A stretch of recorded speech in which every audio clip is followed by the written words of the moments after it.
عزیزان محترم، آپ ایک واقعہ میں آپ کو سناتا ہوں اس کا کہ کس طریقے سے حضور نبی اکرم صلی اللہ علیہ وسلم کی آمد سے پہلے حضور کا تذکرہ ہو رہا تھا، اور حضور کی آمد سے پہلے جو بنو اسرائیل کے بڑے بڑے علماء تھے، جو بڑے بڑے دانشور تھے، زعماء تھے، ان کو حضور نبی پاک صلی اللہ علیہ وسلم کی پہچان کس قدر حاصل تھی، انہیں پہچان۔ ایک بادشاہ تبع الحميري نام کا گزرا ہے، اور یہ بادشاہ ان بادشاہوں میں سے ایک بادشاہ ہے جس نے پوری دنیا کی فتوحات کی ہے، پوری دنیا کو فتح کیا ہے۔ جیسے سکندر روم کے بارے میں آپ نے سنا ہے کہ سکندر روم پوری دنیا کی بادشاہت کرتا تھا، اور اس کی وصیت تھی کہ جب سکندر روم کا انتقال ہو جائے اور اسے کفنا کے اسے قبرستان کی طرف لے جایا جائے تو سکندر روم کے دونوں ہاتھوں کو اس کے کفن سے باہر کر دیا جائے، تاکہ لوگوں کو معلوم ہو کہ لوگوں دیکھو پوری دنیا پہ حکومت کرنے والا سکندر آج وہ خالی ہاتھ دنیا سے جا رہا ہے،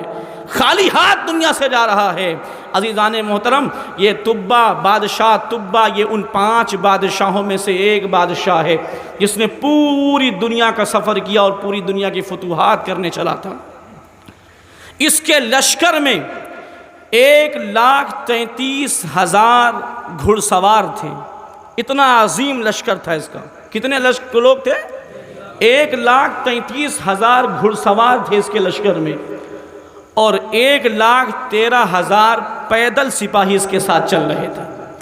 اتنی بڑی فوج لے کر مسلمانوں یہ جس طرف رخ کرتا، جس ملک کی طرف رخ کرتا، جس شہر کی طرف، جس قریہ کی طرف رخ کرتا،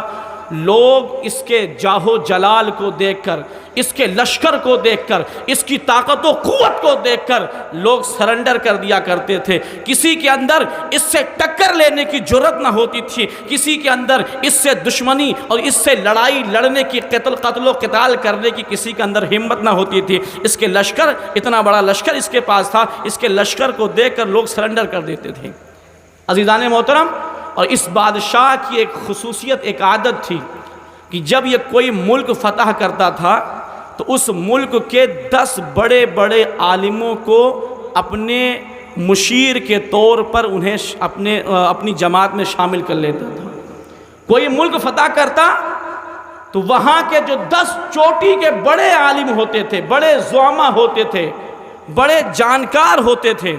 ان کو یہ پکڑ کے اپنے جماعت میں شامل کر لیتا اور ان سے مشورہ کرتا تھا۔ دوسرا کوئی ملک فتح کرنا ہوتا تو انہی بڑے بڑے عالموں سے، علماء سے مشورہ کر کے دوسرے ملک پہ پھر یہ چڑھائی کرتا تھا۔ عزیزان محترم، اس طریقے سے یہ 10 بڑے بڑے عالموں کو جمع کرتا رہا۔ آخر میں ان بڑے عالموں کی تعداد 4,000 ہو گئی۔ کتنے ہزار؟ 4,000 کی تعداد ہو گئی، اور اس کا ایک اس کا جو ہے وزیر تھا، اس کے وزیر کا نام تھا اماریس۔ عزیزان محترم، چلتے یہ تبع بادشاہ حميري اس نے مکۃ المکرمہ کا رخ کر لیا۔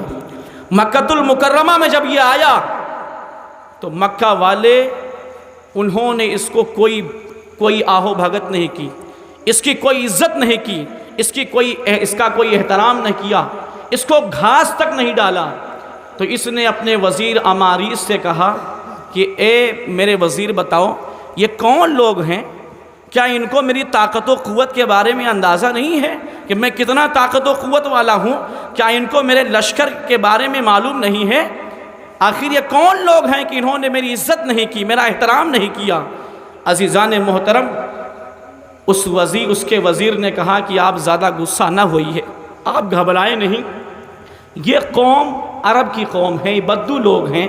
جاہل لوگ ہیں، ان پڑھ لوگ ہیں، یہ عزت و احترام نہیں جانتے ہیں، اور جس بات پر انہیں فخر ہے وہ یہ ہے کہ ان کے یہاں ایک گھر ہے جس کو خانہ کعبہ کہتے ہیں، جس کو خانہ کعبہ کہتے ہیں، اور یہ اس خانہ کعبہ اللہ کے گھر کے متولی ہیں، اس کی دیکھ ریکھ کرنے والے ہیں، اس کے کیئر ٹیکر ہیں۔ ان کو اس گھر، اللہ کے گھر خانہ کعبہ کی تولیت پہ بڑا ناز ہے، بڑا فخر ہے۔ یہی وجہ ہے کہ انہوں نے تمہیں کوئی احترام نہیں کیا، تمہیں عزت نہیں دی، تمہیں بھاؤ نہیں دیا، تمہیں گھاس تک نہیں ڈالا۔ عزیزان محترم، جب بادشاہ نے یہ بات سنی تو چونکہ وہ اتنا بڑا بادشاہ تھا، اتنا بڑا طاقتور انسان تھا کہ جدھر رخ کرتا تھا ادھر وہ فتح ہی کرتا جاتا، اور کوئی اس سے لڑتا ہی نہیں تھا، اس لیے کہ اس کے پاس اتنی بڑی طاقت والی فوج تھی، اتنا بڑا اس کے پاس لشکر موجود تھا۔ اس نے دل میں یہ ارادہ کیا کہ اگر عرب والوں کو کعبۃ اللہ شریف کی تبلیت پر بڑا فخر ہے، بڑا ناز ہے، تو معاذ اللہ العظیم ہم اس خانہ کعبہ کو مسمار کر دیں گے اور یہاں کے رہنے والوں کو ہر ایک کو قتل کر دیں گے، موت کے گھاٹ اتار دیں گے۔ یہ اس نے ابھی مشورہ نہیں کیا اپنے بڑے عالموں سے، صرف اور صرف اس کے دل میں یہ خیال اٹھا اور وہ لشکر کو جمع کرنے لگا حملہ کرنے کے لیے۔ کسی کو بھی کچھ بتایا نہیں ہے کہ کیا کرنے جا رہا ہے، لشکر والوں کو لشکر کو جمع کر رہا ہے،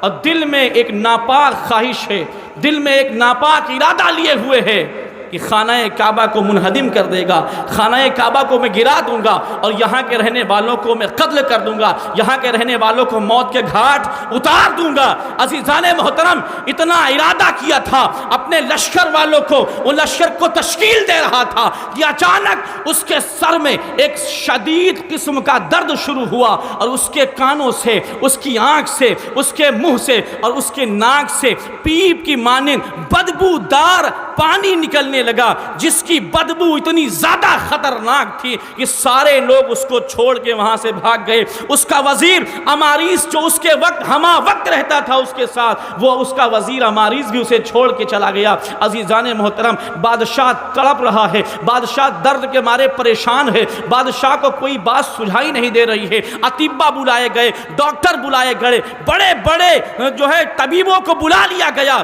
تمام طبیبوں نے، ڈاکٹروں نے، اطباؤں نے ہر طریقے سے اس کا علاج کیا، مگر اس کے درد سر میں ذرہ برابر کمی نہ آئی، اور پیپ دار بدبودار وہ پانی جو نکل رہا تھا اس میں بھی کمی نہ آئی۔ عزیزان محترم، رات کا وقت ہو گیا، بادشاہ درد کے معنی تڑپ رہا ہے، پریشانی کی عالم میں ہے، تو وہ 4000 علماء جو اس کے ساتھ، 4000 علماء کی جو ٹیم تھی، ان 4000 علماء میں ایک سب سے بڑے عالم دین تھے، سب سے بڑے عالم دین۔ وہ عالم دین آئے، اور آنے کے بعد میں جا کے اس کے وزیر اماریس سے پوچھا کہ بتاؤ ماجرا کیا ہے، تو انہوں نے بتایا کہ بادشاہ کے سر میں شدید قسم کا درد ہو رہا ہے، اور اس کے آنکھ سے، کان سے، ناک سے، منہ سے بدبودار پیپ نما پانی نکل رہا ہے، بدبودار پانی نکل رہا ہے، اور ڈاکٹروں نے اپنی پوری کوشش صرف کر دی ہے، اور ڈاکٹروں نے اپنا ہاتھ کھڑا کر دیا، اور ڈاکٹر کہہ رہے ہیں کہ اگر یہ کوئی زمینی مرض ہوتا تو ہم میں سے کوئی نہ کوئی اس کی دوا ضرور ڈھونڈ لیتا، ضرور یہ کوئی امر سماوی ہے، یہ کوئی آسمانی معاملہ ہے۔ عزیزان محترم، اتنا سننا تھا کہ وہ بادشاہ کے 4000 علماء کا جو سردار تھا، جو سب سے بڑا عالم تھا، عزیزان محترم وہ بات کو سمجھ گیا، اور اس نے وزیر سے کہا کہ جا کے بادشاہ سے کہو کہ رئیس العلماء، سب سے بڑا جو عالم دین ہے، وہ رات کی تنہائی میں آپ سے ملاقات کرنا چاہتا ہے، راز و نیاز کی کچھ باتیں کرنا چاہتا ہے، اور جا کے اس سے کہنا کہ جس تکلیف میں، جس پریشانی میں وہ مبتلا ہے، جس بیماری میں وہ مبتلا ہے، اس عالم دین کے پاس اس کی بیماری کی دوا موجود ہے، اس کے شفا کرنے کی اس تدبیر اس کے پاس موجود ہے۔ عزیزان محترم، رات کی تاریکی میں اماریس اس کا وزیر بادشاہ کے پاس جاتا ہے، اور جانے کے بعد میں کہتا ہے کہ جو سب سے بڑے عالم دین ہے، جو رئیس العلماء ہیں، وہ آپ سے ملاقات کرنا چاہتے ہیں، وہ آپ سے ملنا چاہتے ہیں۔ عزیزان محترم، آپ سے ملاقات کرنا چاہتے ہیں، اور اس نے کہا کہ اس عالم دین نے یہ بھی کہا ہے کہ بادشاہ سے جا کے کہنا کہ جس پریشانی میں بادشاہ مبتلا ہے، جو پریشانی اس کے اوپر آئی ہوئی ہے، وہ اس کا علاج بھی جانتا ہے، اس کے پاس اس کی کی دوا بھی ہے۔ عزیزان محترم، بادشاہ چونکہ پریشان تھا، درد سر کی وجہ سے اس کا سر پھٹا جا رہا تھا، فوری طور پہ اس نے منظور کر لیا اور کہا کہ ٹھیک ہے، جاؤ رئیس العلماء کو بلا کے لے کے آؤ۔ رئیس العلماء اس کے پاس حاضر ہوئے، اس کی بارگاہ میں آتے ہیں اور آنے کے بعد میں ایک ہی سوال کرتے ہیں کہ اے تبا ہمری بادشاہ، میں آپ سے ایک ہی بات پوچھتا ہوں، بتاؤ یہ جو مکہ المکرمہ میں اللہ کا گھر خانہ کعبہ ہے، کیا تم نے اس خانہ کعبہ کو اور یہاں کے رہنے والوں کو قتل کرنے کا اور خانہ کعبہ کو مسمار کرنے کا، خانہ کعبہ کو منہدم کرنے کا ناپاک ارادہ کیا تھا؟ بادشاہ نے کہا ہاں، چونکہ ان لوگوں نے میری کوئی عزت نہ کی، ان کے یہاں کے رہنے والوں نے میری کوئی توقیر نہ کی، مجھے عزت نہ دی، میری توقیر نہ کی ہے، اس لیے میں نے یہ ارادہ کیا ہے کہ میں اس خانہ کعبہ پر، چونکہ ان کو بڑا ناز ہے، اس لیے میں اس خانہ کعبہ کو منہدم کر دوں گا، اس خانہ کعبہ کو گرا دوں گا اور یہاں کے رہنے والوں کو قتل کر دوں گا، موت کے گھاٹ اتار دوں گا۔ اس رئیس العلماء نے، سب سے بڑے عالم دین نے کہا بس یہی معاملہ ہے، یہ زمینی مرض نہیں ہے، یہ آسمانی معاملہ ہے۔ آپ اپنی اس ناپاک ارادے سے توبہ کر لیجئے، اللہ پاک تمہیں شفا عطا فرما دے گا۔ عزیزان محترم، جب یہ بات رئیس العلماء کی اس بادشاہ نے سنی تو تبا ہمری بادشاہ نے اسی وقت اس سے کہنے لگا کہ اے سب سے بڑے عالم دین، تو گواہ رہنا، میں تیرے سامنے اللہ کی بارگاہ میں توبہ کرتا ہوں اور خانہ کعبہ کے تعلق سے، یہاں کے رہنے والوں کے تعلق سے میرے دل میں جو ناپاک خواہش نے جنم لیا تھا، میں اس ناپاک ارادے سے اللہ کی بارگاہ میں توبہ کر رہا ہوں۔ عزیزان محترم، روایت میں آتا ہے جیسے ہی بادشاہ نے توبہ کی ہے ویسے ہی اس کا درد سر ختم ہو گیا اور پیپ نما جو پانی نکل رہا تھا وہ بھی بند ہو گیا ہے۔ عزیزان محترم، اس نے ادھر توبہ کی، اللہ نے اسے شفا عطا فرما دی، اپنے ناپاک ارادے سے توبہ کی، اس کا درد سر ختم ہو گیا۔ درد سر ختم، آنکھ سے، ناک سے، منہ سے،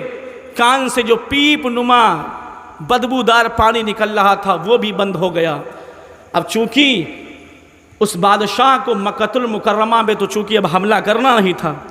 ارادہ کیا تو اتنی بڑی بلا میں مبتلا ہو گیا، دوبارہ تو ارادہ اس کے دل میں آنا نہیں تھا، اس لیے اس نے اپنے لشکر کو وہیں سے لشکر کا رخ موڑا اور وہاں سے چل پڑا۔ چلتے چلتے 1-2 دن سفر کرنے کے بعد میں ایک مقام پہ پہنچے جہاں پہ پانی کا چشمہ تھا، ایک چشمہ تھا، وہاں پانی ابل رہا تھا، وہاں پر اس نے پڑاؤ ڈالا اور اپنے تمام لشکریوں کو وہاں پہ روک دیا، تمام لشکر کو روک دیا کہ ہم یہاں پڑاؤ کریں گے، اور جب صبح کا سویرا نمودار ہوگا، صبح کا سورج جب طلوع ہوگا تو ہمارا قافلہ اس سے آگے بڑھے گا۔ عزیزان محترم، جب اس نے وہاں پر پڑاؤ کیا، گرد و نواح وہاں پر کوئی بستی نہیں تھی، بس ایک پانی کا چشمہ تھا، بس کچھ بھی نہ تھا۔ قریب کے جو بسنے والے لوگ تھے ان سے دریافت کیا گیا کہ اس مقام کو کیا کہتے ہیں، اس مقام کا نام کیا ہے؟ تو قریب کے بسنے والوں نے بتایا کہ اس مقام کو یثرب کہتے ہیں، اس سرزمین کو یثرب کہتے ہیں۔ رات کی تاریکی چھا گئی۔ عزیزان محترم، وہ 4 کے 4,000 بڑے علماء وہ سب کے سب جمع ہو گئے، چونکہ انہوں نے آسمانی صحیفوں میں اور آسمانی کتابوں میں پڑھ رکھا تھا کہ ایک نبی آنے والا ہے جس کی خاطر اللہ نے بزم کائنات سجائی ہے، وہ آخری نبی آنے والا ہے جس کی خاطر اللہ نے نبیوں کو نبوت سے سرفراز کیا ہے، وہ آخری نبی آنے والا ہے جس کی خاطر اللہ نے جنتوں کو، بہاروں کو، دنیا، آسمان، زمین، سورج، چاند، ستارے سب اللہ نے جس کے صدقے میں بنائے ہیں۔ انہوں نے کتابوں میں پڑھ رکھا تھا کہ وہ ایک آخری نبی آئیں گے اور وہ مکہ المکرمہ میں پیدا ہوں گے اور ہجرت کر کے مقام یثرب آئیں گے اور یثرب کو اپنے قدم مبارک کی برکت سے مدینہ بنا دیں گے، یثرب کو اپنے قدموں کی برکت سے مدینہ بنائیں گے۔ عزیزان محترم، ان 4,000 علماء نے پہچان لیا کہ ارے وہ سرزمین مکہ المکرمہ کی وہی سرزمین ہے جہاں پہ نبی آخر الزماں کی ولادت مبارکہ ہوگی، اور آج جس یثرب کے مقام پہ ہم نے پڑاؤ کیا ہے یہ وہی سرزمین ہے جہاں پہ نبی اکرم ہجرت کر کے اس یثرب کو مدینہ بناتے ہوئے نظر آئیں گے۔ عزیزان محترم، اور چونکہ ہر نبی کو اور ہر نبی کے حواریوں کو اور ہر نبی کے صحابہ کو حضور نبی پاک صلی اللہ علیہ وآلہ وسلم کی آمد کا انتظار تھا، ہر نبی منتظر تھا کہ حضور ہمارے زمانے میں آ جائے، آقا ہمارے زمانے میں آ جائے۔ ارے سنیوں، مسلمانوں، اپنے نصیبے پہ بناس کرو کہ جس نبی کا امتی بننے کے لیے انبیاء دعائیں کرتے رہے، اللہ نے ہمیں اور آپ کو اس نبی کا امتی بنا دیا ہے۔ عزیزان محترم، 4,000 علماء کرام نے مشورہ کیا، بیٹھ کر میٹنگ کی کہ دیکھو یہ وہی جگہ ہے کہ جہاں نبی و آخر الزماں ہجرت کر کے آئیں گے اور اس سرزمین کو مدینہ بنائیں گے۔ قسمت نے ہمیں یہاں پر آج لے کر آئی ہے، ہمیں آج اس سرزمین پہ ہمیں قسمت لے کر آئی ہے۔ زندگی میں ہمیں نہ جانے پھر اس سرزمین پہ آنے کا موقع ملے یا نہ ملے۔ دیکھو، اس سرزمین کو چھوڑ کر ہم جانے والے نہیں ہیں، ہم اس سرزمین سے جانے والے نہیں ہیں۔ ہو سکتا ہے کہ وہ اللہ کا آخری نبی ہمارے زمانے میں آ جائے، اگر وہ ہمارے زمانے میں آئے گا ہم اپنے نبیوں کا کلمہ پڑھنا چھوڑ کے اس آخری نبی کا کلمہ پڑھنے لگ جائیں گے۔ ہو سکے اگر یہ بھی ہو سکتا ہے کہ وہ آخری نبی ہمارے زمانے میں نہ آئے تو ہماری نسلوں کے، ہماری اولادوں کے زمانے میں آ جائیں گے، ہماری اولادوں کے زمانے میں نہ آئے تو اولادوں کے زمانے میں آ جائیں گے۔ الغرض ہم اس سرزمین کو چھوڑ کے نہیں جانے والے، اگر وہ ہمارے زمانے میں آ گئے تو یہ ہمارے لیے شرف ہے، اور اگر ہماری اولاد کے زمانے میں آ گئے تو یہ ہمارے لیے بھی اور ہماری اولادوں کے لیے بھی شرف کا کام ہے۔ عزیزان محترم، سب نے مشورہ کر لیا کہ ہمیں اس سرزمین کو چھوڑ کے نہیں جانا ہے۔ صبح کا سویرا نمودار ہوا، صبح کا سورج طلوع ہوا، بادشاہ کی طرف سے اعلان کر دیا گیا کہ قافلے کو آگے بڑھایا جائے۔ تو 4,000 علماء نے بادشاہ کے وزیر اماریس کو بلانے کے بعد میں کہا کہ بادشاہ سے جا کے کہو کہ ہم اس سرزمین کو چھوڑ کے نہیں جانے والے۔ بادشاہ اگر ہمیں سزائیں بھی دے، بلکہ اگر ہمیں یہاں پر بادشاہ ہمیں مار بھی دے، ہمارا قتل بھی کر دے، ہمیں زندہ جلا بھی دے، پھر بھی ہم اس سرزمین کو چھوڑ کے جانے والے نہیں ہیں۔ عزیزان محترم، اماریس وزیر جا کے بادشاہ کو خبر کرتا ہے، تبا ہمیری کو خبر کرتا ہے۔ بادشاہ پریشان ہے، بادشاہ حیران ہے کہ انہی علماء کی بنا پر تو میں انہی علماء سے تو مشورہ کرتا ہوں، اور انہی کے مشورے کے مطابق میں کسی ملک کو فتح کرنا ہوتا ہے تو میں اس پر چڑھائی کرتا ہوں۔ یہ ہمارے ساتھ اگر چلنے سے انکار کر دیں گے تو میں مشورہ کس سے کروں گا، میں رائے کس سے لوں گا؟ عزیزان محترم، بادشاہ نے وجہ دریافت کی کہ بتاؤ آخر پوچھو جا کے کہ وجہ کیا ہے، یہ 4,000 علماء یہاں سے جانا کیوں نہیں چاہ رہے؟ ان 4,000 علماء نے جواب دیا کہ سنیے، بات یہ ہے کہ ہم نے اپنی کتابوں میں پڑھ رکھا ہے کہ جس نبی آخر الزماں کی خاطر اللہ نے یہ پوری کائنات سجائی ہے، وہ نبی آخر الزماں مکۃ المکرمہ میں پیدا ہوں گے اور ہجرت کر کے اس یثرب کے مقام پہ آئیں گے اور اپنی قدموں کی برکت سے اس یثرب کو مدینہ بناتے ہوئے نظر آئیں گے۔ قسمت نے آج ہمیں یہاں پر لے کر آئی ہے،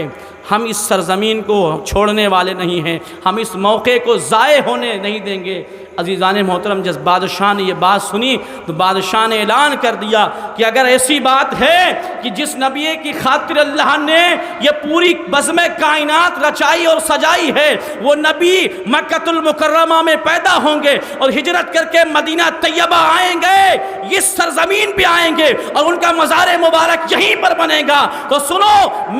میرا اعلان ہے کہ بادشاہ خود اپنے لشکریوں کے ساتھ 1 سال مصطفیٰ کی آمد کا انتظار کریں گے۔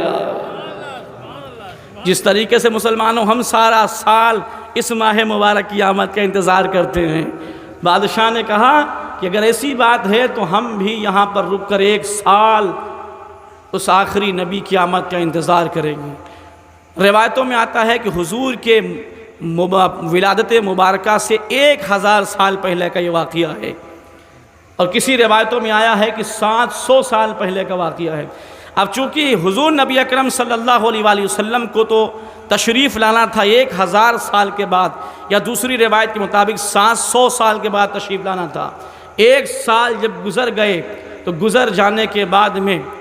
اس نے ان 4000 علماء کرام کو بلایا۔ عزیزان محترم، اس نے کہا کہ 1 سال میں انتظار کروں گا حضور کی آمد کا، اور پھر اس کے بعد میں اس نے ایک کام یہ کیا کہ وہ جو 4000 علماء تھے جنہوں نے اس سرزمین کو چھوڑنے سے، یثرب کے مقام کو چھوڑنے سے انکار کر دیا، اس نے پھر 4000 علماء کے لیے 4000 گھر بنوائے، اور جو باندیاں تھیں ان کو آزاد کر کے ایک ایک عالم کے ساتھ اس کا نکاح پڑھوایا، 4000 جوڑے بنے، 4000 گھر بنوایا۔ یہ ابتدا ہوئی شہر مدینہ کی، سبحان اللہ۔ اس طریقے سے شہر مدینہ کی بنیاد پڑی۔ عزیزان محترم، 1 سال گزر گئے، 1 سال گزر جانے کے بعد میں چونکہ حضور کو تو 700 سال بعد، ایک روایت کے مطابق 1000 سال بعد تشریف لانا تھا، 1 سال گزر جانے کے بعد میں اس نے ان 4000 علماء میں جو سب سے بڑے عالم تھے، رئیس العلماء، ان کو بلایا، اور بلانے کے بعد میں کہا کہ میں نبی آخر الزمان صلی اللہ علیہ وسلم کے نام ایک خط لکھ رہا ہوں، اور وہ خط میں آپ کو سونپ رہا ہوں، اس خط کو اپنے پاس رکھنا، اور اگر نبی آخر الزمان تمہارے زندگی میں اگر تشریف لے آئے تو میرا یہ خط حضور کی بارگاہ میں پہنچا دینا، اگر آپ کی زندگی میں نہ آئے تو آپ اپنے خط کو اپنے اولاد کو دے دینا، اولاد کے زمانے میں آ جائیں گے تو آپ کی اولاد حضور کو میرا خط پہنچا دے گی، اگر اولاد کے زمانے میں نہ آئے تو اولاد کے اولادوں کے زمانے میں آ جائیں تو آپ کے پوتے پڑ پوتے میرا یہ خط حضور کی بارگاہ میں پہنچا دیں گے۔ الغرض اس نے وصیت کر دی کہ جب تک حضور نہ آئے میرا یہ خط نسلم بعد نسلن یہ منتقل ہوتا رہے، اور جب حضور تشریف لائیں تو حضور نبی اکرم صلی اللہ علیہ وآلہ وسلم تک میرا یہ خط پہنچا دیا جائے۔ عزیزان محترم، اس نے خط میں کیا لکھا تھا؟ اس نے خط میں لکھا کہ یا رسول اللہ، میں بادشاہ تبا ہمیری، میں آپ کی آمد سے پہلے یا رسول اللہ میں آپ کی ذات پر ایمان لا رہا ہوں، اور آپ کی آمد سے پہلے یا رسول اللہ میں آپ کا امتی بن رہا ہوں۔ عزیزان محترم، وہ لکھتا ہے کہ میں اللہ پر ایمان لاتا ہوں، یا رسول اللہ آپ کے اوپر ایمان لاتا ہوں، اور جو کتاب اللہ آپ کے اوپر نازل فرمائے گا اس کتاب پر ایمان لاتا ہوں، اور آخر میں لکھتا ہے کہ یا رسول اللہ اگر میں اپنی زندگی میں آپ کو نہ پا سکا تو قیامت کے دن یا رسول اللہ میری شفاعت فرما دیجئے گا۔ تکبیر، نعرہ رسالت، غوث کا دامن، نبی کا دامن۔ عزیزان محترم، اس نے کہا، لکھا اس خط میں کہ یا رسول اللہ قیامت کے دن میری شفاعت کر دیجئے گا، اور یہ خط دینے کے بعد میں پھر وہ مکۃ المکرمہ کو اس نے رخ کیا، مکۃ المکرمہ گیا، اور خانہ کعبہ کو اس نے طواف کیا، اور طواف کرنے کے بعد میں خانہ کعبہ پہ اس نے 7 غلاف چڑھائے۔ تو بادشاہ تبا ہمیری وہ پہلا بادشاہ تھا جس نے خانہ کعبہ پہ غلاف چڑھائے ہیں، سبحان اللہ۔ عزیزان محترم، 700 سال گزر گئے، ایک روایت کے مطابق 1000 سال گزر گئے، نبی اکرم صلی اللہ علیہ وآلہ وسلم کی سرزمین مکہ میں ولادت ہوتی ہے۔ حضور نبی اکرم صلی اللہ علیہ وآلہ وسلم کی ولادت ہوئی، 40 سال کی عمر میں نبی اکرم صلی اللہ علیہ وآلہ وسلم نے اعلان نبوت فرمایا۔ جن کو ایمان لانا تھا، جو خوش نصیب تھے، وہ ایمان لائے، اور مدینہ طیبہ کے رہنے والے لوگ وہ جا کے نبی اکرم صلی اللہ علیہ وآلہ وسلم سے جا کے وہ بیعت ہو رہے تھے، عزیزان محترم۔ اور ایک دن وہ بھی آیا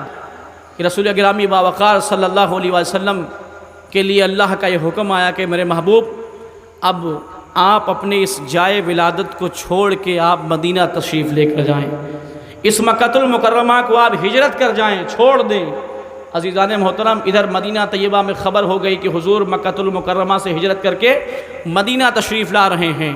یہاں پر میٹنگ ہوئی کہ حضور کے آنے سے پہلے بادشاہ کا خط حضور کی بارگاہ میں پہنچا دیا جائے۔ عزیزان محترم، ایک صحابی حضرت ابو لیلہ انصاری نام ہے جن کا، ان کے ہاتھ ایک ثقہ ہیں، ثقہ صحابی، ان کے ہاتھ کے ذریعے ان کے بدست بادشاہ کا خط روانہ کیا گیا۔ عزیزان محترم، روایتوں میں آتا ہے کہ وہ ابو لیلہ انصاری جب حضور نبی پاک صلی اللہ علیہ وسلم کی بارگاہ میں حاضر ہوئے اور خط حضور کی بارگاہ میں پیش کیا تو حضور نبی اکرم صلی اللہ علیہ وسلم نے حضرت مولا علی کرم اللہ تعالی وجہہ الکریم کو وہ خط دیا اور کہا کہ علی پڑھو اس خط میں کیا لکھا ہے۔ اور ایک روایت میں آتا ہے کہ نبی اکرم صلی اللہ علیہ وسلم نے اس خط کو جناب سیدنا ابو بکر صدیق رضی اللہ تعالیٰ عنہ کو دیا اور کہا کہ ابو بکر پڑھو اس میں کیا لکھا ہے۔ عزیزان محترم، اگر حضرت علی کو پڑھنے کے لیے دیا تھا تو خط ابو لیلہ انصاری حضور کے ہجرت کرنے سے پہلے مکہ المکرمہ لے کے حاضر ہو گیا تھا، اور اگر حضرت علی کے بجائے حضرت ابو بکر کو دیا حضور نے پڑھنے کو تو اس کا مطلب یہ ہے کہ حضور ہجرت کر رہے تھے، راستے میں حضرت ابو لیلہ انصاری کی حضور سے ملاقات ہوئی اور حضور کو بادشاہ کا خط دیا اور حضور نے کہا کہ ابو بکر پڑھو اس میں کیا لکھا ہے۔ عزیزان محترم، ابو لیلہ انصاری رضی اللہ تعالیٰ عنہ وہ بادشاہ کا خط لے کے روانہ ہوئے۔ ابھی ابو لیلہ انصاری نے ابھی حضور کا چہرہ نہیں دیکھا تھا، ان کے دل میں تو یہ تھا کہ میں مکہ المکرمہ جاؤں گا اور لوگوں سے پوچھوں گا کہ بتاؤ محمد الرسول اللہ کس کو کہتے ہیں، محمد بن عبداللہ کسے کہتے ہیں۔ عزیزان محترم، لیکن ابو لیلہ انصاری فرماتے ہیں کہ جیسے میری نگاہ حضرت حضور نبی اکرم صلی اللہ علیہ وآلہ وسلم کے چہرے والضحیٰ پہ پڑھی، میں حضور کے چہرے کو تکتا رہ گیا، میں حضور کے چہرے کو دیکھتا رہ گیا۔ عزیزان محترم، حضور کے چہرے کو تکتے رہ گئے، حضور کے چہرے کی خوبصورتی میں مست ہو گئے۔ عزیزان گرامی، خود کچھ بول نہ سکے، حضور کے چہرے کو تک رہے ہیں، کچھ بول نہیں رہے ہیں۔ اتنے میں حضور فرماتے ہیں انت ابو لیلہ، تو آنے والا شخص تو ابو لیلہ ہے، وہ معاہ کا کتاب تبا، اور تیرے پاس تبا بادشاہ کا خط ہے۔ عزیزان محترم، ابو لیلہ انصاری فرماتے ہیں کہ میں حیران و پریشان ہو گیا کہ آپ کے چہرے سے جادوگر کا آثار نمودار نہیں ہوتے، آپ کے چہرے سے نہیں لگتا کہ یہ جادوگر ہے، اس لیے کہ اس زمانے میں غیب کی خبریں جادوگر اپنے جادو کے ذریعے جان لیتے تھے۔ عزیزان محترم، وہ فرماتے ہیں کہ میں نے حضور کے چہرے کو دیکھا، حضور کے چہرے میں جادوگر کے آثار نہیں تھے۔ عزیزان محترم، وہ فرماتے ہیں کہ جیسے حضور نے فرمایا کہ تو ابو لیلہ ہے، تیرے پاس بادشاہ طبا کا خط ہے، میں سمجھ گیا یہی محمد الرسول اللہ ہے، یہی نبی آخر الزمان ہے۔ عزیزان محترم، خط حضور کے حوالے کیا اور خط کے دینے کے بعد میں نبی اکرم صلی اللہ علیہ وسلم ہجرت کر کے مدینہ تشریف لائے۔ ادھر مدینہ طیبہ میں ایک سما ہے، 12 ربیع الاول کی تاریخ ہے، دن دوشنبہ ہے، مہینہ ربیع الاول شریف کا ہے۔ ارے ادھر آمد مصطفیٰ کی مکہ المکرمہ میں جب حضور کی ولادت ہوئی تھی، تاریخ 12 ربیع الاول تھی، دن دوشنبہ کا تھا، اور جب ہجرت کر کے مصطفیٰ مدینہ جا رہے ہیں وہ تاریخ بھی 12 ربیع الاول کی ہے، دن دوشنبہ کا ہے۔ حضور مکہ المکرمہ میں آپ کی ولادت صبح صادق کے وقت ہوئی ہے، جب حضور مکہ المکرمہ سے ہجرت کر کے جب مدینہ میں حضور اپنا قدم رکھ رہے ہیں وہ وقت بھی صبح صادق کا وقت ہے۔ عزیزان محترم، جب حضور مکہ المکرمہ میں آئے تو سب کو معلوم تھا کہ یہ نبی آخر الزمان ہے، اس لیے لوگوں نے مصطفیٰ کی آمد میں مصطفیٰ کی خاطر جلوس نکال دیا۔ طلع البدر علینا من ثنیات الوداع ماد طلع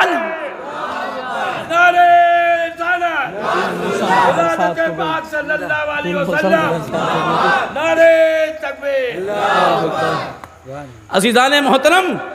جب حضور تشریف لائے مدینہ، وہی تاریخ ہے، وہی دن ہے، وہی مہینہ ہے۔ عزیزان محترم، اللہ رب العالمین نے جب مدینہ آپ تشریف لائے تو آپ کی تشریف آوری کے لیے دوشنبہ کا دن ماہ ربیع الاول کی 12 تاریخ اللہ رب العالمین نے کیوں منتخب فرمائی؟ اس لیے منتخب فرمائی کہ رب کو معلوم تھا کہ میرے نبی کا کلمہ پڑھنے والے، فرسودہ غیر اسلامی دین تصور دین دینے والے وہ کل کی فتویٰ لگائیں گے کہ مصطفیٰ کی آمد پر، مصطفیٰ کی آنے پر جلوس نکالنا یہ بدعت ہے، مصطفیٰ کی آمد پر جشن منانا یہ بدعت ہے۔ اس لیے وہی تاریخ منتخب کی کہ لوگوں دیکھو،